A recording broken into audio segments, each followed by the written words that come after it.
How's it, guys? So we've arrived at a location. We're going to do a little bait demonstration now.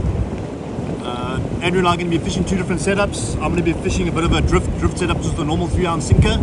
So I'm going to use a bit of a floating bait with long tentacles. And Andrew will be fishing with a wire sinker, so he will be using a long, thin stringy bait. I'll explain to you the differences now as we go along.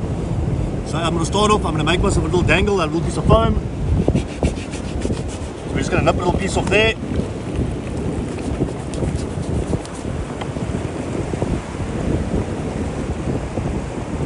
Just take the hook, whack it through, guys. What I like to do is turn it over. And of course, we're going to be using Cotton Pro cotton, our favorite cotton to use. Really good stuff. For the initial part, I'm going to use the thick cotton to bind that on. I use two different thicknesses of cotton, guys. I like the thick cotton for this sort of work, for binding my foam and making the base of the bait, and then I'll turn to the medium cotton afterwards for when we're making our bait look a bit more delicate. A couple of turns at the bottom, a couple of turns at the top, guys. Wind it around there. And all I do, there we go. So now your foam's not going to pull out. You've got a little bit of extra strength on your foam. What all I'm going to do is I'm going to cut that little tag end off there, just to give myself a better chance of a hookup. Okay, so that's going to be the base for my bait. Okay, as I say, I'm going to be sliding around a bit with a non-grapnel sinker. So I'm going to make quite a nice soccer ball shaped bait with some nice shoot long tentacles coming out of it. So we're going to start with the tentacles, guys. Nice fresh piece of squid.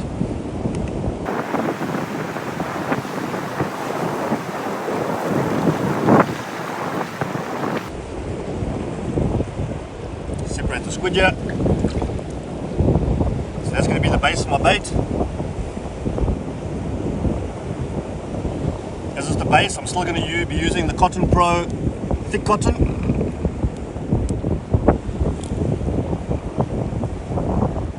These containers that they brought the Cotton Pro out in are really nifty, guys. You don't have to worry about your cotton blowing around in the wind, your cotton shooting back into the bottle. Nice and streamlined. Quick and simple. There's the base of the bait done, guys. Some nice long tentacles. Now we're going to make a quick body for the bait. I prefer the thicker part of the squid for the body. So all I do is I cut a triangle off. Up the way, get the mallet, a couple of hits. I don't hit straight down, I hit in directions, moving the bait out to spread the bait out. You see the bait will start like a piece of dough, it'll start getting a bit bigger and mushier. A couple of hits that side, just one or two that side, and you should have a nice fluffy consistency, guys. There we go, that's pretty much what you want. It should look nice and fluffy. From there, piece of the squid through the hook. That's all it comes down to there. Dress it nicely. And then we'll move on to the cap up, the medium cotton. And start wrapping.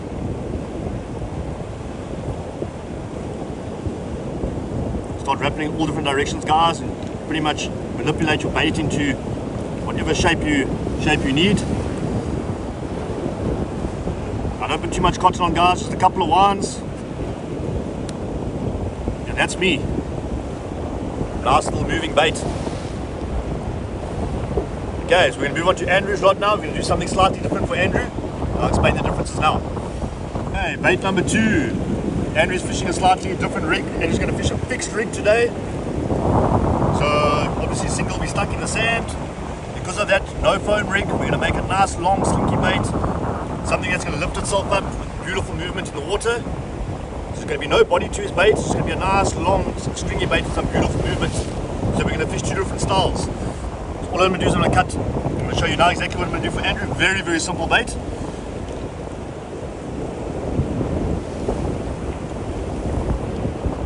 It's a ridiculously simple bait, guys, but it does catch fish.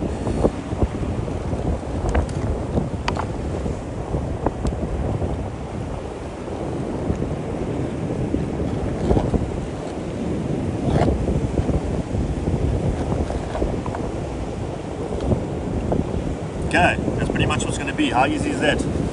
18 seconds. Circle hook, we're going to hook the first part about 2 centimeters from the top. I'll explain to you now why. There, flip it once.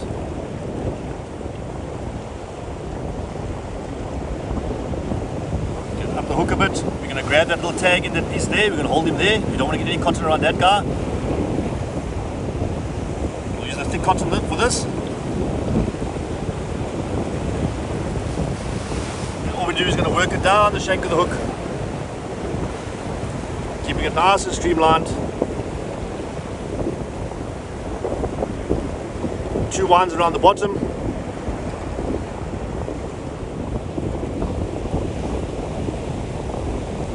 That pretty much does it. That little piece is quite vital in the bait. Because it's a fixed rig, you're going to get the wash of the sea pulling like that. That almost acts like a Rapala lip on your Rapala. That's going to cause vibrations in your bait. When those tentacles are out, the water pushing past, that's actually going to cause your bait to start moving in the water like a Rapala does. You can test it out pulling your bait through the shallows, and you'll see it actually gives a little vibration in your bait, which KOB love. Anyway guys, simple rig. Bait number 1, that's Andrew's. It's on a fixed, beautiful bait to fish on a fixed rig. And then a drifting rig, something with a bit more body, because this is going to be moving around. You're going to want it on some foam. This is going to be washing back and forth with the waves, sink and everything. So you want something with a bit of foam, and obviously tentacles for movement. Both these baits are KOB killers, guys. Anything will eat this. Get this beauty, 107 centimeters measured. It's probably a 10 or 11 kilo fish. Anyway, with a little quick throw, some nice fresh squid. Bait on the Evo, the BG 5000, and some 30-pound grinder braid, freshly spooled. Anyway guys, let me get this guy back into the water. Have an awesome one. Cheers.